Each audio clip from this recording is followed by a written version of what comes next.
Bienvenue dans mes dossiers paranormaux, où aujourd'hui, nous allons plonger dans les ténèbres pour explorer un genre qui fascine, terrifie et captive l'humanité depuis des siècles.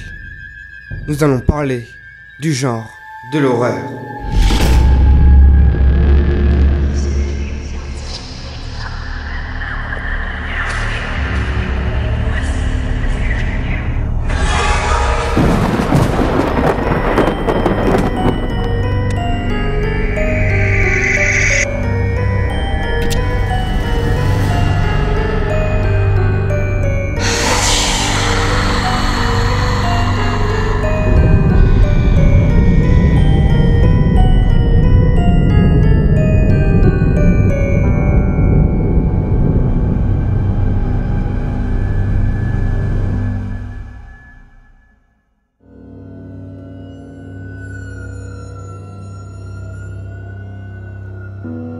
Depuis la nuit des temps, les êtres humains racontent des histoires pour expliquer l'inexplicable, pour donner un sens à ce qui les effraie.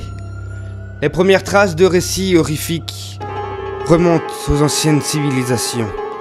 Dans les mythes et les légendes de l'Égypte antique, de la Grèce ou de la Mésopotamie, les monstres, fantômes et dieux, vengeurs, hantent déjà l'imaginaire collectif.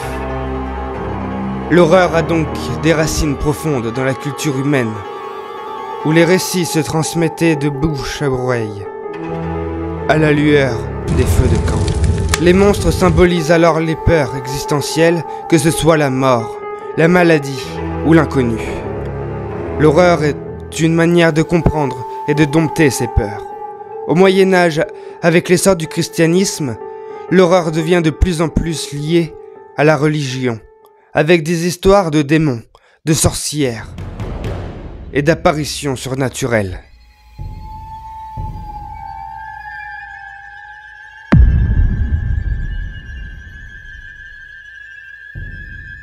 Le genre horreur, tel que nous le connaissons aujourd'hui, prend réellement forme au XVIIIe siècle, avec la montée du roman gothique.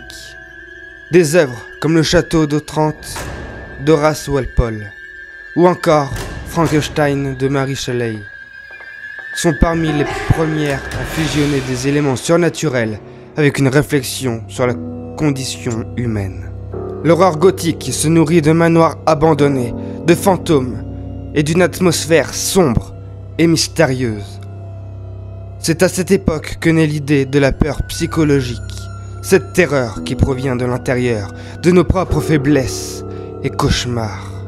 Au XIXe siècle, des auteurs comme Edgar Allan Poe, avec des œuvres telles que Le Cœur révélateur ou Le Chat noir, vont continuer à explorer ces thématiques.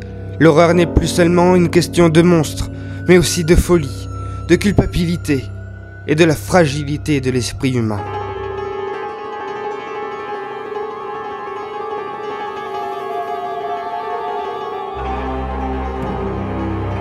Le passage du genre horreur à l'écran a été une révolution. Les premiers films d'horreur apparaissent dans les années 1920 avec l'expressionnisme allemand. Le cabinet du docteur Caligari et Nosferatu de F.W. Murnau marquèrent l'arrivée des premiers monstres du cinéma. Dans les années 1930, les studios Universal popularisent les figures iconiques du genre avec Dracula, Frankenstein et la momie.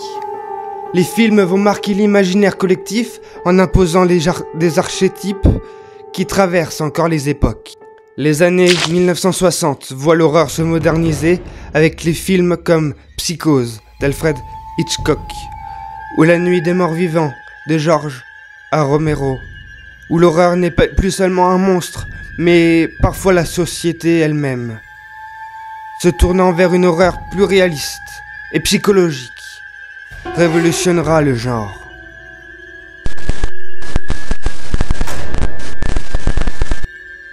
Au fil des décennies, le genre horreur ne cesse de se renouveler. Des sous-genres comme le slasher avec Halloween de John Carpenter, l'horreur psychologique avec Le Silence des agneaux, ou encore l'horreur corporelle avec des réalisateurs comme David Cronenberg montrent la diversité et l'évolution du genre. L'horreur devient aussi un miroir des angoisses contemporaines. Dans les années 2000, les films d'horreur reflètent souvent des peurs sociétales, qu'elles soient technologie, avec Black Mirror, ou environnementales, avec The Host. Ce qui rend le genre horreur si fascinant, c'est sa capacité à évoluer avec le temps. L'horreur explore ce qui nous terrifie, mais aussi ce qui nous obsède. Que ce soit à travers les livres, les films ou même les jeux vidéo, le genre horreur est omniprésent et nous rappelle constamment que les véritables monstres sont ceux que l'on ne voit pas. Le genre horreur est donc à la fois un exutoire et réflexion sur nos peurs les plus profondes. Et si vous osez continuer à explorer le monde mystérieux avec moi, il reste bien des histoires terrifiantes à découvrir dans mes dossiers paranormaux. Merci d'avoir regardé cet épisode. N'oubliez pas de vous abonner pour ne rater aucun des prochains épisodes. À bientôt.